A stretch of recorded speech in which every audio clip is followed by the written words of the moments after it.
Hello guys. So today topic is permutation and combination, and this topic is very important for every entrance exam, and lot of questions are asked in interview as well from this topic. So आज हम cover करेंगे कि इस permutation and combination होता क्या है and different type of questions क्या आ सकते हैं इसके अंदर। जैसे टॉपिक कुछ होते हैं सर्कुलर permutation जो हम जनरली नहीं पढ़ते हैं, पर it's a topic of permutation and combination. Beggar's method, it's also a topic of permutation and combination. आजकल ट्रेंड में जैसे आईपीएल है, सो क्वेश्चन ऐसे आते हैं जैसे कि मान लो आपके पास 9 टीम्स है, वो आपस में 2 मैचेस खेलती है। So total number of matches वो कितने खेलेगी। तो इस टाइप के क्वेश्चन जो है वो पीएनसी टॉपिक में कवर करे जाते हैं, एंड ये ऐसा टॉपिक है जो आप चाहे किसी भी बैकग्राउंड से हो, whether you comes from art, science, commerce, किसी से भी बैकग्राउंड से हो, आप ये डेली यूज करते हो डायरेक्टली और इनडायरेक्टली। आई डोंट नो कि सबको फॉर्मुलेज पता है या नहीं। तो फॉर्मुलेज इज वेरी सिंपल। इस जैसे हम बोलें this is formula is NPR, और यहाँ पे एनसीआर होता है ना। तो जनरली मैम पूछता हूँ जब क्लास में question, so what is the difference between PNC, तो सर यही बोलते हैं कि सर फॉर्मूला जो होता है परमुटेशन का इज एनपीआर एंड कॉम्बिनेशन का is NCR. So this is not a difference, है ना। सो मैं जानना चाहता हूँ आपसे कि आप लॉजिकली क्या डिफरेंस समझते हो दोनों के अंदर। तो ये बड़ा इंपॉर्टेंट है। No doubt formula is NPR and NCR, and it's n factorial upon n minus r factorial, right? And this is n factorial upon r factorial, n minus r factorial. This is correct. बिल्कुल सही।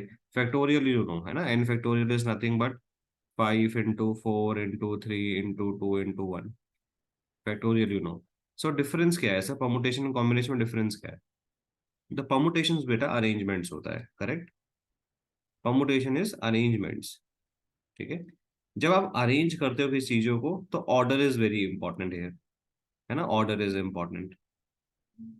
और जब आपको select करना है, selection, combination is nothing but selections. यहाँ पे क्या होता है बेटा, ऑर्डर इज नॉट इम्पॉर्टेंट। ये बहुत कॉमन है, शायद बहुत बच्चों को पता भी हो और बहुतों को शायद डाउट हो इसके अंदर कि ये हाँ ऐसा भी तो होता है। Order is important and order is not important. Suppose आपके पास 3 जने हैं, फर्स्ट सेकेंड एंड थर्ड, है ना। जो एक जना फर्स्ट आया, एक जना सेकेंड आया, एक जना थर्ड आया, इसको आपको अरेंज करना है इनके रैंक वाइज। तो यहाँ पे ऑर्डर इंपॉर्टेंट होगा या नहीं होगा, होगा ना। आप सेकंड जो आया उसको फर्स्ट पोजीशन पर नहीं खड़ा कर सकते, फर्स्ट वाले को आप थर्ड पे खड़ा नहीं कर सकते, करेक्ट है। तो आपको फर्स्ट को फर्स्ट पे खड़ा करना पड़ेगा, तो ऑर्डर इज इंपॉर्टेंट। सेकंड को सेकंड पे ही खड़ा करना पड़ेगा क्योंकि उसका पोजीशन भी सेकंड है। तो अरेंज कर रहे हो यहाँ पे, तो अरेंजमेंट में order is important. Now selection, suppose आपके पास आपको एक क्रिकेट टीम बनानी है 11 जनों की, उसमें से आपको 5 बैट्समैन चूज करने हैं। तो फिलहाल आपको सेलेक्ट करने हैं, मान लो एक आपके पास पूल है ना, क्रिकेटर्स का, आपको उसमें से बैट्समैन सेलेक्ट करने हैं 5। तो आप जितना भी पूल है, जैसे मान लो 20 जनों का पूल है, तो आपके पास 20C5 आप सेलेक्ट कर लोगे। आपको किस ऑर्डर में बाद में खिलाना है वो बात की बात है, तो पहले आप सेलेक्ट करोगे and then you have to arrange them when you are making the team. So ये एक डिफरेंस है जो आपको पता होना चाहिए कि परमुटेशन में ऑर्डर जो है वो इंपॉर्टेंट होता है और कॉम्बिनेशन में ऑर्डर इज नॉट इम्पॉर्टेंट। तो ये छोटा सा है चीज, जो आप अगर ध्यान दोगे तो ये टॉपिक आपका बहुत ही अच्छा हो जाएगा। और अभी सीयूईटी एग्जाम्स आने वाले हैं, तो उसमें ये सबसे इम्पोर्टेंट टॉपिक है जिसमें आपको क्वेश्चन जो है, जैसे जो मैंने अभी पेपर ऑब्जर्व किया है उसके अंदर 16 नंबर का पेपर पीएनसी से ही आ रहा है। अगर 16 और 20 नंबर का जो पेपर अगर पीएनसी से आ जाता है तो this topic is very very important, you know. एक बेसिक सा क्वेश्चन देखते हैं परमुटेशन का कि क्या होता है। जैसे फॉर एग्जांपल आपके सामने एक क्वेश्चन है, रूम हैज 6 डोर्स, है ना। A room has 6 doors, एक कमरे के 6 दरवाजे हैं। How many ways can a man enter the room through one door and come out through a different door? तो अब आप सोचो इसके अंदर कि आपको क्या करना है, वेज निकालने हैं। Permutation is basically a number of ways you are finding. तो आपको पता है कि एक आदमी 6 डोर से अंदर जा सकता है, man enters a room into 6 different doors. But अगर आप क्वेश्चन को ध्यान से देखोगे ना, यहाँ पे अरे यार हो जाता है पेपर में, अगर आप ध्यान से नहीं देखोगे तो उसने पूछा है, तो उसके बाद वो कहता है कि enter the room through one door and come out through a different door. Different door, तो जाने के तो 6 तरीके हैं, बट जिस डोर से वो गया है उससे वापस नहीं आ सकता, बिकॉज डिफरेंट से बाहर आना है उसको। तो अब कितने बचे, 5, तो टोटल वेज कितने हो गए, 30। बट हम इतने स्पीड में होते हैं एग्जाम में, तो 6 into 6 36 होता है ये, क्योंकि ये वर्ड जो है वो मिस हो जाता है, तो इस बात को ध्यान रखना। कि ऐसी छोटी छोटी गलतियां जो है वो आपको थोड़ा परेशान कर सकती है एग्जाम में। बाकी पीएनसी में कुछ नहीं है, इट्स वेरी सिंपल। अभी हम कुछ क्वेश्चंस और देखते हैं जिसमें आप अच्छे से कर भी पाओगे इसको। जैसे क्वेश्चन नंबर 2 है, how many 3 digit number divisible by 5 can be formed using any of the digit from 0 to 9 such that none of the digits can be repeated। कोई डिजिट जो है वो आप रिपीट नहीं कर सकते हो, और चूज करने के लिए आप 0 to 9 कोई भी नंबर ले सकते हो। तो अगर आपको केस बनाने चाहिए यहाँ पे, बिकॉज अगर कोई भी नंबर 5 से डिविजिबल है, तो दो केस हो सकते हैं, case number 1 and case number 2। तो दो केस क्या हो सकते हैं कि सर लास्ट में या तो यहाँ पे 0 आएगा या तो यहाँ पे 5 आएगा। तो पहले इस केस को डील करते हैं। अगर यहाँ पे 0 आएगा तो 0 भरने के कितने वेज है ना, 0 पिक करने के कितने वेज है, वन वे है केवल। 0 to 9 में एक ही तो 0 है, तो दिस इज वन वेज, है ना। तो आपको परमुटेशन में ध्यान रखना चाहिए चीजें दो, एक फॉर्मुलेज या आप सिनेरियोज देख लो कि जब भी आप एंड की बात कर रहे हो तो आप मल्टीप्लाई का यूज करोगे, और जब भी आप और की बात कर रहे हो तो आप प्लस का यूज करोगे, है ना, बेसिक है एकदम। तो यहाँ पे मान लो 0 आ गया, उसको भरने का कितना तरीका है, एक वेज है, ठीक है सर। अब दो नंबर बचते हैं यहाँ पे। अगर आप यहाँ पे ध्यान से देखोगे, या यहाँ पे अगर आप ध्यान से देखना चाहो तो ये फर्स्ट सेकंड पोजीशन को, तो सेकंड पोजीशन पे क्या नहीं आ सकता, जो भी आपने यहाँ भरा है 0 नहीं आ सकता। तो 1 to 9 तो कुछ भी आ सकता है ना बेटा यहाँ पे। तो कितनी चॉइस हो गई यहाँ पे, 9 चॉइस हो गई, 9 वेज हो गए कोई भी नंबर पिक करने के। तो सपोज आपने एक नंबर पिक कर लिया जिसको हम नाम दे देते 2, ये वन वेज है, ठीक है ना, यहाँ पे भरा हुआ 0 ही है, ये 0 भरा हुआ है आपने। तो यहाँ पे पिक करने के कितने वेज हो गए, 9 वेज हो गए, 9 वेज। अब आपने यहाँ पे 2 भर दिया। अब इस वाली पोजीशन में देखो क्या हो सकता है। अब इस 3 डिजिट नंबर बनाना है, तो यहाँ 0 नहीं आ सकता कभी भी, बिकॉज वो 3 डिजिट नंबर नहीं रहेगा। उसके बाद कहता है कि none of the digit can be repeated. तो मतलब 0 नहीं आ सकता, तो 2 भी तो नहीं आ सकता बिकॉज रिपीट हो जाएगा। तो 2 भी नहीं आ सकता। तो 0 to 9 में 10 नंबर्स होते हैं, दो नंबर नहीं आ सकते, तो कितने वेज बचे भरने के नंबर, 8 वेज बचे। ठीक है, तो मतलब दिस होगा एंड दिस होगा एंड दिस होगा। इसका मतलब कितने तरीके हैं इस नंबर को फॉर्म करने के, 8 into 9 into 1, this is the total number of ways in case 1। अब केस 2 क्या होगा बेटा कि यहाँ पे 5 आ गया, 5 आने का कितना तरीका है, वन वेज है सर, करेक्ट है। अगर आप ध्यान से देखोगे, अगर आप ध्यान से देखोगे, सपोज यहाँ पे आपने 5 लिख दिया, आपने यहाँ पे 5 लिख दिया। अब यहाँ पे क्या नहीं आ सकता, यहाँ पे 0 नहीं आ सकता और 5 नहीं आ सकता, तो फिर से कितने वेज बचे आपके पास, 8 ही वेज बचे, है ना, 8 ही वेज बचे, करेक्ट है। सर दो नंबर कट गए 10 में से, तो सर यहाँ पे क्या भर देते हैं, यहाँ पे 2 भर देते हैं। अब आप ध्यान देना यहाँ पे कितने वेज है, तो पोजीशन यहाँ पे भरने की जो पोजीशन की चॉइस है वो 0 1 2 अप टू 9 तक है, जिसमें से आप कह रहे हो कि आपने 5 ऑलरेडी भर दिया है, 2 ऑलरेडी भर दिया है ना, 2 ऑलरेडी भर दिया है। तो दो नंबर यहाँ पे कम हो गए, यहाँ पे 0 आ सकता है, करेक्ट है, से बीच में 0 आ सकता है। तो यहाँ पे कितनी चॉइस है, यहाँ पे भी 8 ही चॉइस है, 8 ही वेज है। तो यहाँ पे कितने हो गए, 8 into 8 into 1, करेक्ट है, 64। तो या तो केस 1 बन सकता था सर, या तो केस 2, या तो मतलब ऐड कर दो sir, case 1 plus case 2 is 74 plus 64, it's, है ना, 136। तो ये आपको इस टाइप के क्वेश्चन जो है वो एग्जाम में देखने को मिलेंगे। तो आपको सोचना है कि हम कहाँ गलती कर देते हैं, छोटा छोटा अरे यार हो जाता है एग्जाम में, वो आपको देखना होगा कि कहाँ मिस्टेक हो रही है। तो जनरली बच्चे जो है वो इधर या इधर ना एक जगह 9 कर देते हैं। तो आपको सोचना है वो कि यार ये क्या हो गया, क्या प्रॉब्लम हो गई। तो अगर आप ढंग से चीजें करोगे, 0 वाले केस में सबसे अच्छा तरीका है कि आप जो फोर्थ नंबर है ना उसको भर लो, ताकि आपको आगे वाले नंबर की टेंशन नहीं होगी। तो आपको बस ये थोड़ा सा ध्यान रखना पड़ेगा कि अगर 0 अभी तक आपने पोजीशन पे फिल नहीं, जैसे यहाँ पे तो मैंने 0 फिल कर दिया था ऑलरेडी, तो मुझे कोई टेंशन नहीं थी, मैंने कोई भी पोजीशन पिक कर ली। बट अगर मेरे पास 0 अभी भरने के लिए है, तो अच्छा आइडियल केस ये माना जाता है कि आप लास्ट वाले डिजिट जो है, मतलब लेफ्ट से जो डिजिट आ रही है उसको पहले टैकल कर लो, ताकि आपका क्वेश्चन आसान हो जाएगा, करेक्ट है ना। और आगे चलते हैं। तो जैसे ये क्वेश्चन है, how many different words can be form by arranging the letters of word Delhi such that word starts and and with vowel. तो आपके पास दिल्ली के अंदर काउंट करोगे तो 1 2 3 4 5, 5 डिजिट का आपको वर्ड बनाना है, 1 2 3 4 5। तो इस वाले क्वेश्चन को अगर आप देखोगे तो इसमें वोवल कितने हैं सर, दो वोवल है, कौन कौन से हैं, ई और आई है सर, ठीक है। तो अब कह रहे हैं स्टार्ट और एंड विद वोवल, तो अगर स्टार्ट पे वोवल आने की चॉइस कितनी है, दो चॉइस है, या तो ई आ जाएगा या तो आई आ जाएगा। तो यहाँ पे कितने वेज हैं, 2 वेज है, करेक्ट है। अच्छा अगर यहाँ पे ई आ गया मान लो, तो यहाँ पे तो आई आएगा, बिल्कुल फैक्ट है। तो या आई अगर आ गया तो ई आएगा, तो यहाँ पे तरीका तो केवल एक ही बचेगा, this is only one ways, correct है। अब देखो ये वाली पोजीशन खाली है, और वर्ड कौन कौन से बचे हुए हैं अभी, देखो ई कट गया और आई कट गया, तो ई डी एल एच तीन वर्ड खाली हैं। तीन जो वर्ड है वो यहाँ पे आपको भरने हैं। तो इस पोजीशन पे कुछ भी आ सकता है, डी भी आ सकता है, एल भी आ सकता है और एच भी आ सकता है। तो इस पोजीशन के पास कितनी चॉइस है, 3 चॉइस है। अब मान लो डी यहाँ पे आ गया, तो यहाँ पे कितनी चॉइस है, एल और एच की। तो यहाँ पे कितने वेज हो गए, 2 वेज हो गए सर, और यहाँ पे एक ही वेज है, अगर यहाँ पे एल आ गया तो यहाँ पे एच ही आएगा सर। तो दिस इज वन वे। तो टोटल वेज कितने हो गए, 2 into 3 into 2 into 1 into 1, correct है, बिल्कुल सही बात है सर, है ना। इट्स वेरी सिंपल, है ना। तो अब सारे क्वेश्चन तो करना पॉसिबल नहीं है, बिकॉज वीडियोस बहुत लंबी हो जाती है। तो मैं आपको दिखाता जाता हूँ, and then you have to practise. और अगर जो भी डाउट होगा हम डिस्कस कर सकते हैं। वैसे हमने क्लास में ये कल कर लिए थे सारे क्वेश्चन, आप किसी से नोट्स भी ले सकते हो, और अगर नहीं समझ में आता तो पूछ भी लेना।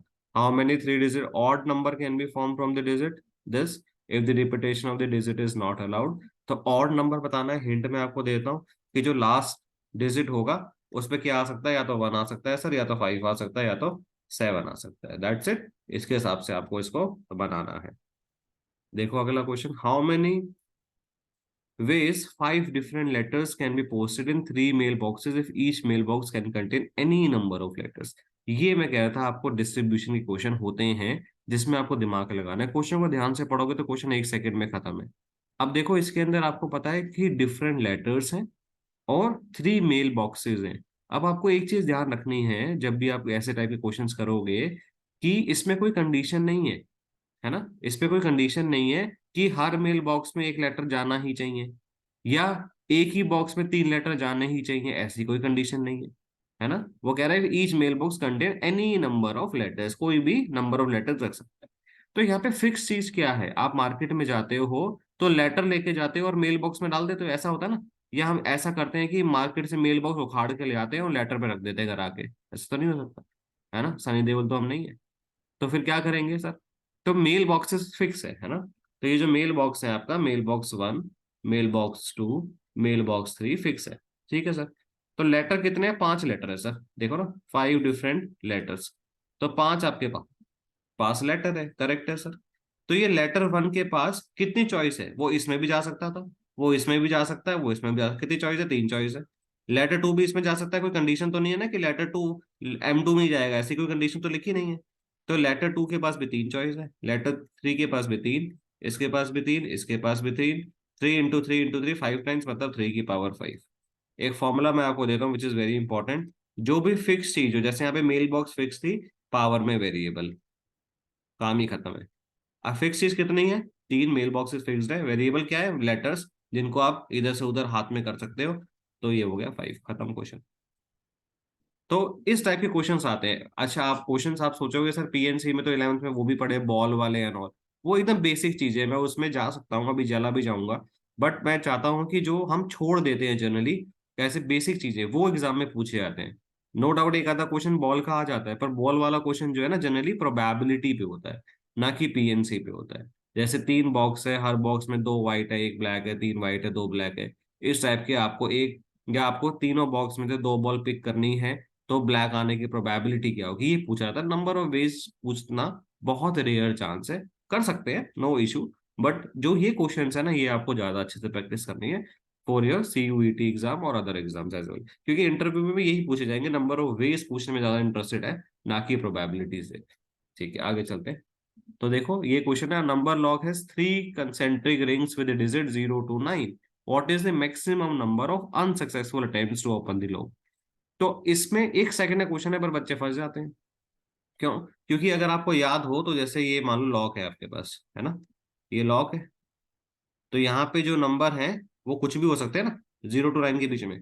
अब उनको लगता है यार तो 3 कंसेंट्रिक रिंग, यहाँ तो 0 नहीं आ सकता, क्यों नहीं आ सकता। भाई जब आपके पास कोई अटैची में लॉक होता है वो 0 0 0 से खुलता है ना बाय डिफॉल्ट। तो मैं लॉक पूछ रहा हूँ, लॉक तो कुछ भी हो सकता है, 0 0 0 1 1 1 1 2 कुछ भी हो सकता है।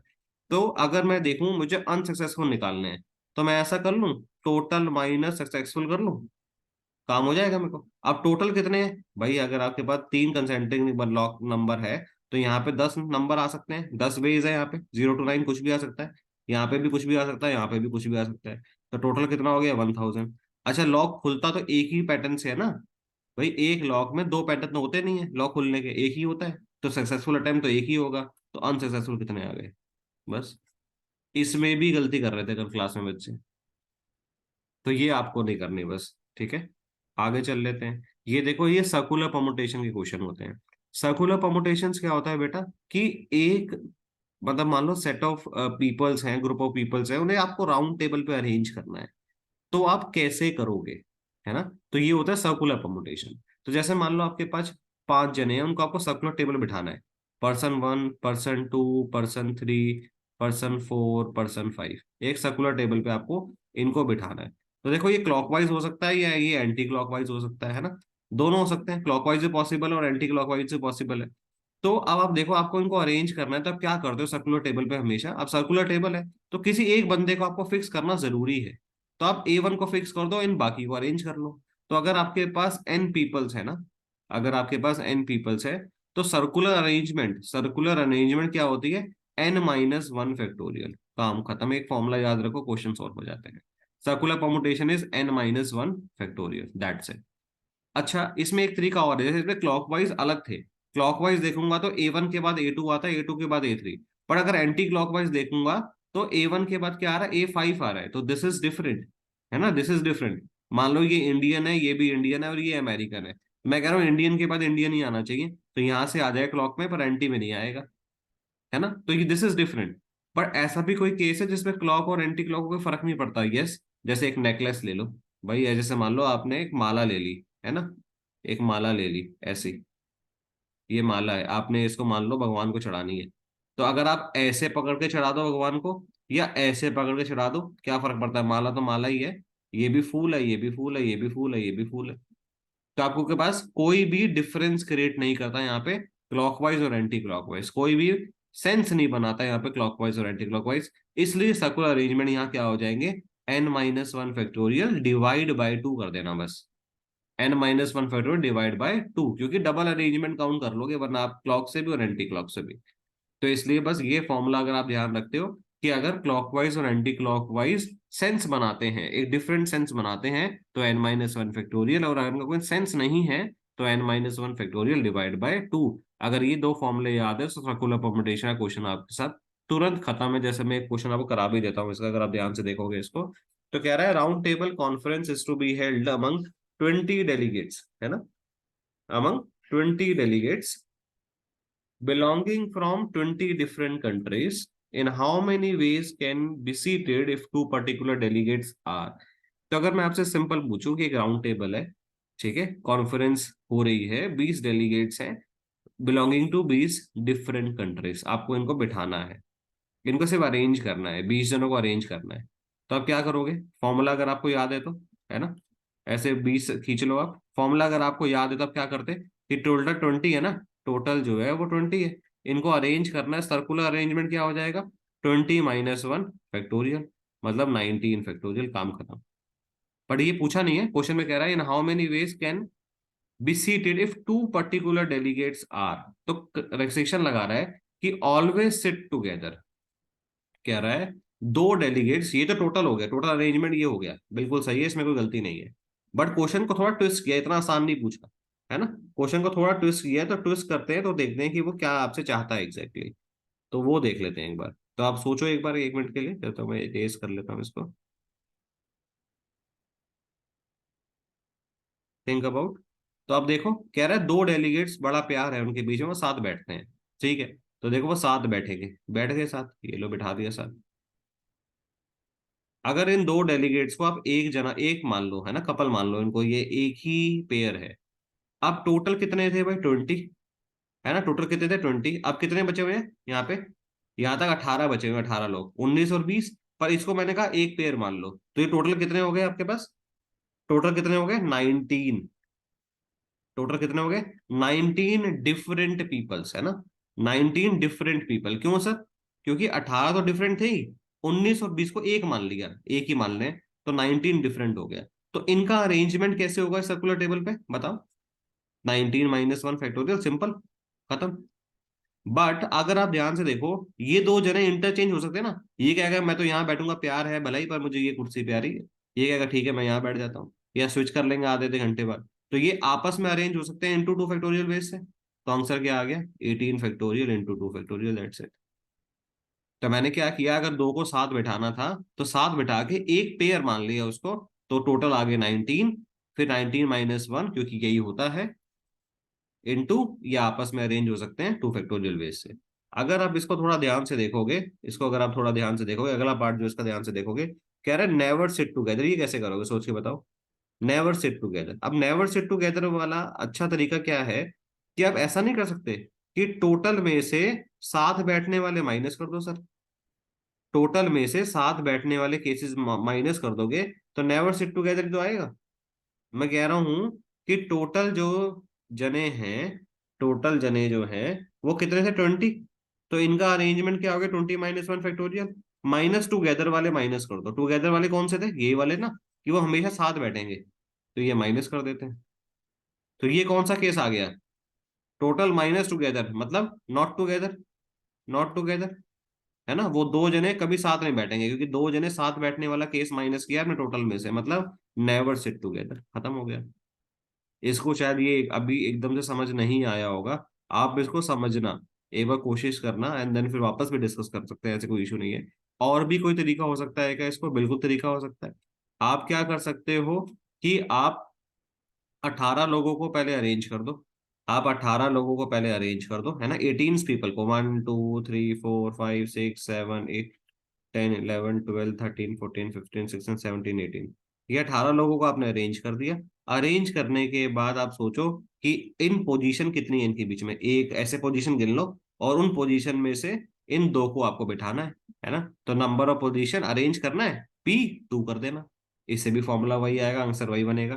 तो आप ट्राई करके एक बार देख सकते हो, या फिर टोटल माइनस टुगेदर करोगे तब भी यही आंसर आता है, इसमें भी कोई इशू नहीं होगा आपको। तो इसको अगर आप देखोगे तो this is 19 factorial minus 18 factorial into 2। इसको आप ऐसा लिख सकते हो ना, 19 × 18 फैक्टोरियल माइनस 18 फैक्टोरियल इंटू 2। तो you can take out 18 factorial common, एंड 19 - 2 आ जाएगा आपके पास 17, है ना? तो आप ऐसा भी कर सकते थे, ऐसा सॉल्व करके भी लिख सकते हो। ये जैसे मैंने आपको बोला कि आप इसमें भी कर सकते हो, इसमें भी आप कर सकते हो। तो जैसा भी आप करना चाहो, इसको एक बार आप करने की कोशिश करना। तो मैं आपको क्वेश्चन और दिखाता हूँ, then you have to try. अब देखो, 6 पर्सन है, ABCDEF are to be seated at a circular table.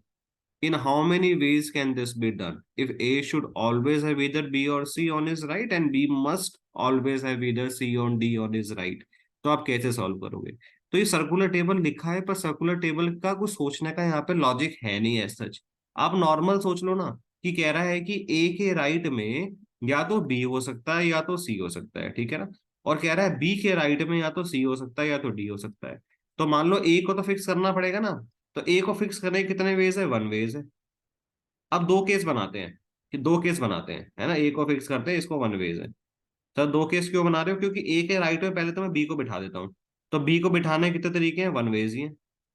अच्छा, बी के राइट में क्या हो सकता है यहाँ पे, इस पोजीशन पे?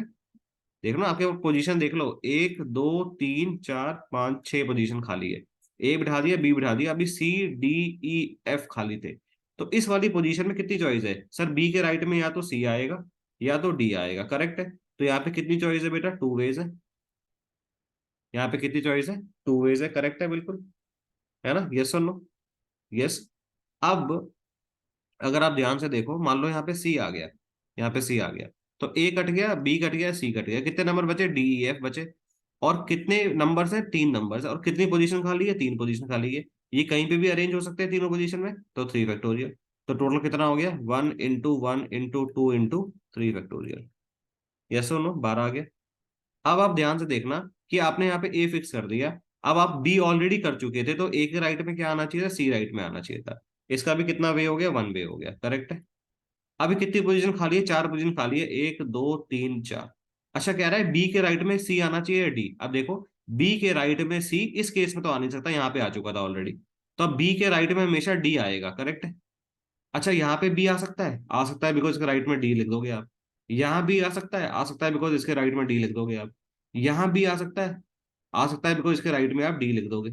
यहाँ भी आ सकता है क्या, यहाँ पे, यहाँ अगर बी लिखा तो डी के लिए तो जगह ही नहीं बची, तो बी यहाँ नहीं आ सकता सर। तो बी इन तीनों पोजीशन पे आ सकता है, करेक्ट है। तो बी आने के कितने वेज हैं, बी आ जाए उसके लिए कितनी पोजीशन खाली है बी के लिए, तीन पोजीशन खाली है, करेक्ट है। तीन पोजीशन खाली है, तीन में से कोई एक जगह आएगा, 3C1 लिख लो आप चाहे। थ्री आ गया।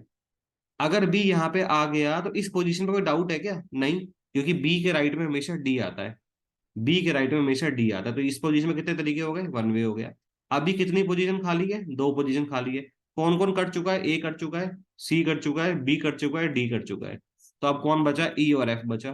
तो दो पोजीशन खाली है और दो ही नंबर खाली है, तो इनको अरेंज करने का 2 फैक्टोरियल हो गया। तो आंसर कितना आया, 1 into 1 into 3 into 1 into 2 factorial. Correct है, 3 into 2 6। तो टोटल कितना आ गया बेटा, 12 + 6 = 18। आई नो मैं थोड़ा तेजी से कर गया इसको, आप इस वीडियो को वापस से रिवाइंड करें पीछे थोड़ा सा एंड देन वापस समझे, आपको समझ में आएगा। सिर्फ केसेस बनाएं, बड़ा आसान है, बिल्कुल भी मुश्किल नहीं है, बिल्कुल भी डिमोटिवेट होने का यहाँ जरूरत नहीं है। आपको बस एक बार सोचना है, सर सर्कुलर टेबल कुछ करना था क्या, नहीं। जरूरी कोई है हर बार मैं इसको ऐसा ही लिखूंगा, मैं तो नहीं लिखता। आपको तो लॉजिक समझ में आ गया, कुछ भी करो आप, जरूरी कोई है ऐसे ही लिखना है आपको, नहीं, आपको तो तरीका पता है। तो यहाँ पे कोई सर्कुलर टेबल का काम नहीं था एज सच। आप लगाना चाहो लगा सकते हो, नो इशू। बट आप चीजें आसान करो, मुश्किल नहीं है अपने लिए। करेक्ट है। तो इसी टाइप के क्वेश्चंस जो है वो और भी कराए थे। Find the number of ways in which 6 men and 5 women can dine at a round table if no two women are sit together. जैसे मैंने ये क्वेश्चन आपको दिया, तो ऐसे आप देखो ना, दो विमेन साथ नहीं बैठनी चाहिए, तो 6 men को अरेंज करना है आपको। 6 men अरेंज करने का तरीका 5 फैक्टोरियल, 6 - 1 होता है ना। आप देखो, man 1, man 2, man 3, man 4, man 5, man 6। अब वीमेन इन दोनों के बीच में एक आ सकती है, यहाँ आ सकती है, यहाँ आ सकती है, यहाँ आ सकती है, यहाँ आ सकती है, यहाँ आ सकती है। तो 1 2 3 4 5 6 पोजीशन खाली है ना।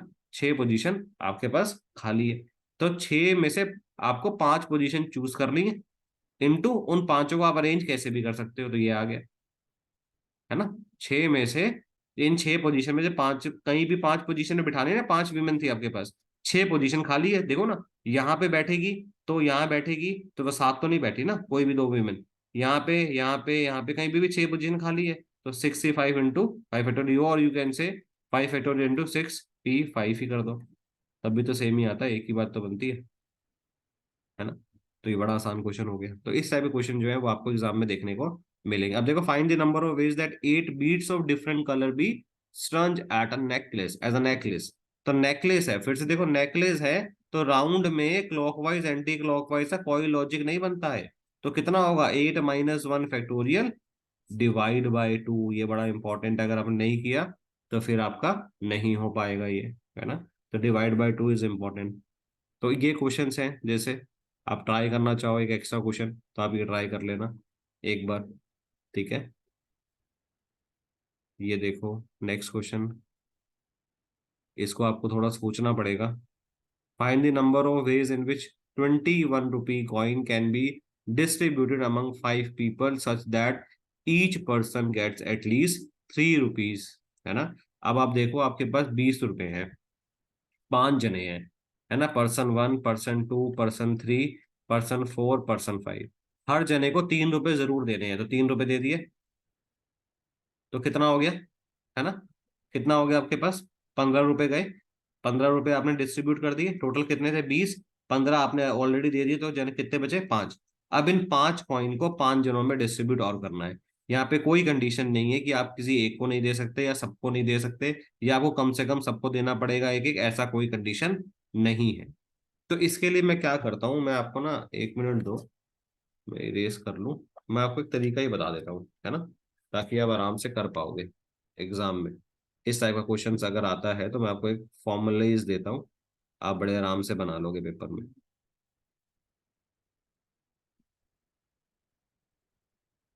अ, ठीक है। देखो, अगर आपके पास कभी भी एन थिंग्स है ना, आपके पास एन थिंग्स है, इनको आपको डिस्ट्रीब्यूट करना है among M peoples, among M peoples. अब देखो थिंग्स जो है ना वो डिफरेंट भी हो सकती है और आइडेंटिकल भी हो सकती है। तो मान लेते हैं थिंग्स जो है ना, पहले डिस्टिंक्ट का केस लेते हैं। अगर डिस्टिंक्ट है तो डिस्टिंक्ट है, और अब कहना है कि ऑल टू वन सबको जा सकती है, ऐसा कोई कंडीशन नहीं है, ऑल टू वन हो सकता है। तो ये होता है फिक्स की पावर वेरिएबल, एम की पावर है। जैसे मैंने बोला था कि मान लो 5 पीपल्स हैं, 5 बच्चे हैं, और आपके पास 10 टॉफी है। आप किसी को भी दे सकते हो, डिस्ट्रीब्यूट करनी है आपको, तो आप क्या करोगे, 5 की पावर 10, खत्म क्वेश्चन। है ना, ऑल टू वन। जैसे मैं बोलूँ आपके पास नंबर ऑफ वेज निकालने, आपके पास 8 डिस्टिंक्ट टॉयज है। नंबर ऑफ वेज निकालने आपके पास 8 डिस्टिंक्ट टॉयज है ना, 8 डिस्टिंक्ट टॉयज है। ठीक है, can be distributed among 5 children, among 5 children. 5 जनों में, अब इनको 5 बच्चों में आपको बांटना है 8 डिस्टिंक्ट टॉयज को। है ना, तो ये क्या हो जाएगा, 5 की पावर 8, खत्म क्वेश्चन सर। दिमाग लगाने की जरूरत नहीं है, दिस इज बच्चे, एम हो गया, this is toys, distinct things हो गई, तो M की पावर N, क्वेश्चन वहां पे खत्म है। आप कह रहे हो not all to one, sir सबको मत दो। है ना, सबको नहीं दे सकते आप, किसी मतलब एक ही जने को आप सब नहीं दे सकते, तो होता है M की पावर N-M। ये अगर आपने फॉर्मूला याद कर लिया, आपकी लाइफ बन जाएगी। आप कोई भी क्वेश्चन उठा लेना, ना बने तो मुझे बताना। अब थिंग्स जो है वो आइडेंटिकल भी तो हो सकती है ना बेटा। तो यहाँ पे अगर आप कह रहे हो all to one, all to one यहाँ पे फॉर्मूला होता है N+M-1 CM-1।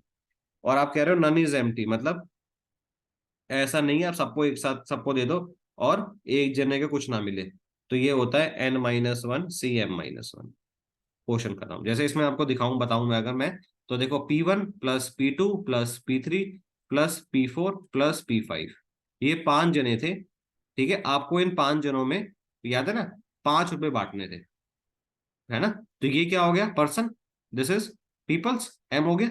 और ये भी बाय चांस जो है, जो आपके पास जने हैं, sorry this is things, coin हो गया, आइडेंटिकल कॉइन्स हो गए, this is an, this is identical coins, and this is people, and this is people, है ना, दिस इज पीपल। तो फॉर्मूला क्या होता है, अब ऑल टू वन, ऐसे भी कंडीशन तो है नहीं कि सबको देना जरूरी है, तो फॉर्मूला क्या होता है, N+M-1 CM-1। तो ये क्या हो जाएगा, 5+5-1C5-1, तो मतलब 5+10-1 9C4। ये इसका नंबर ऑफ वेज आ गए। तो सर बाकी, बाकी तो हट गए ना, देखो 3-3 रुपए तो आपको सबको देने थे, तो 15 रुपए तो गए। आपको बस 5 रुपए ही अरेंज करने थे, तो 9C4 से आप ऐसे बांट सकते हो उनको, क्योंकि कॉइन्स कॉइन्स हमेशा आइडेंटिकल होते हैं ना। अब 1 रुपए का कॉइन आइडेंटिकल ही होता है सबके पास, तो इसलिए मैंने ये वाला केस उठा लिया, all to one. None is empty कहते तो मैं ये उठाता। नन इज एम्प्टी का मतलब क्या होता कि ऐसा कोई बच्चा नहीं होना चाहिए जिसके पास वो कॉइन ना जाए। है ना, तो आपको बस ये फॉर्मुलेस ध्यान रखने, आपको क्वेश्चन हो गया। तो ये चीज थोड़ी सी ध्यान रखोगे हो जाएगा। जैसे मैं आपको नन इज एम्प्टी का एक क्वेश्चन अगर मैं बताऊं, तो जैसे मान लो आपको नंबर ऑफ वेज निकालने हैं, आपको 10 identical balls, 10 identical balls in 4 distinct boxes में डालनी है, 4 distinct box, such that no box is empty, no box is empty. क्या क्वेश्चन है, find the number of ways of distributing 10 identical balls in 4 distinct box अगर none box is empty. तो क्या होगा भाई, this is formula, none is empty, identical की बात हो रही है, N-M-CM-, क्या है यहाँ पे 10 विच इज 9C3, खत्म हो गया सर। आप ये फॉर्मूला याद करो, जादुई फॉर्मूला है, क्वेश्चन ऐसे तुरंत हो जाएगा आपका।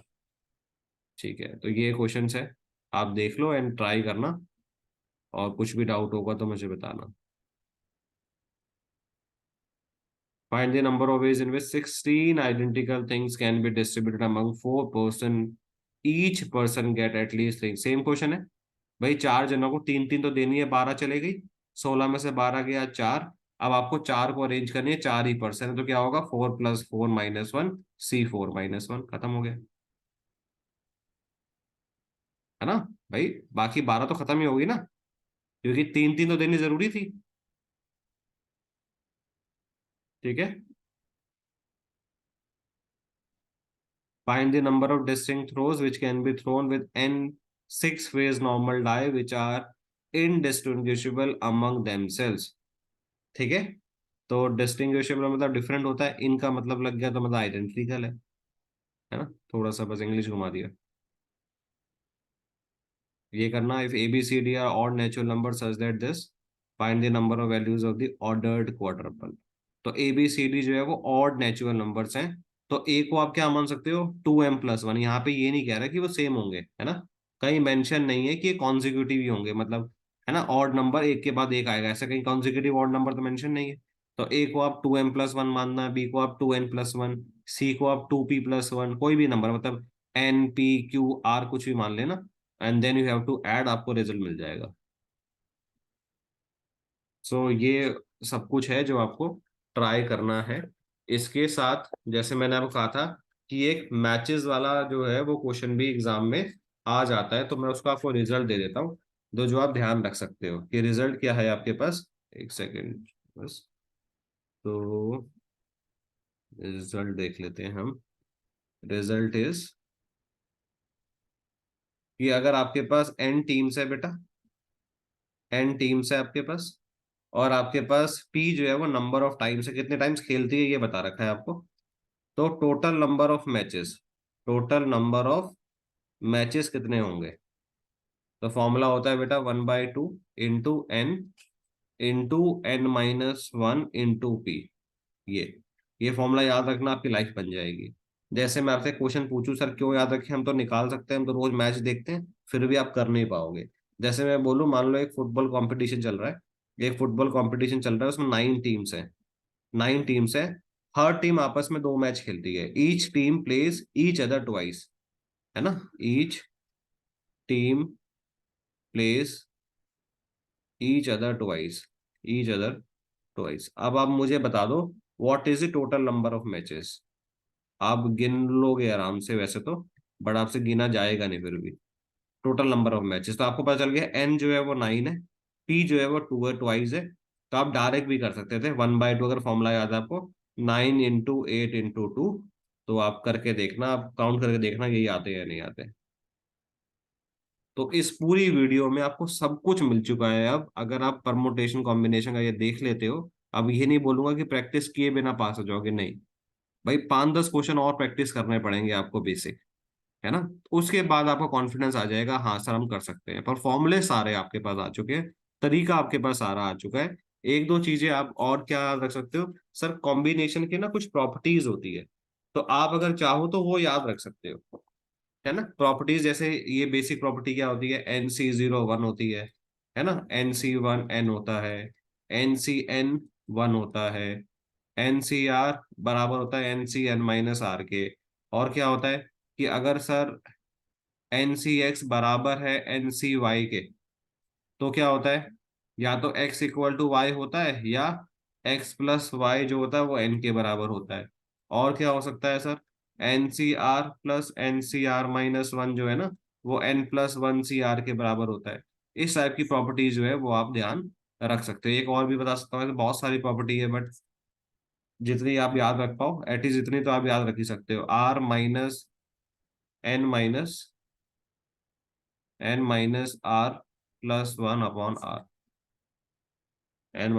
n−r+1/r। सो ये प्रैक्टिस करते रहना, एंड आप कॉम्पिटिशन कॉम्बिनेशन आराम से बना लोगे, टेंशन लेने की जरूरत नहीं है। टॉपिक को समझना होता है एंड देन कुछ उस पर काम करना होता है। अगर आप काम नहीं करोगे तो थोड़ी सी प्रॉब्लम आ जाती है ना। तो आप बस प्रैक्टिस करो, क्वेश्चन हो जाएंगे, ऐसी कोई टेंशन नहीं है। हो सकता है एग्जाम में जल्दी हो जाते, घर पे थोड़ा टेंशन ज्यादा रहती है यार, नहीं बन रहा नहीं बन रहा, बिकॉज हम 10 चीजें सोच रहे हैं। तो आप हमेशा अगर बेसिक चीजें सोचोगे ना, एक क्वेश्चन हो जाएगा। पर अगर आप 10 चीजें उसमें लगाओगे नहीं होगा। तो एकदम बेसिक चीजें आप करना, ठीक है। All the best.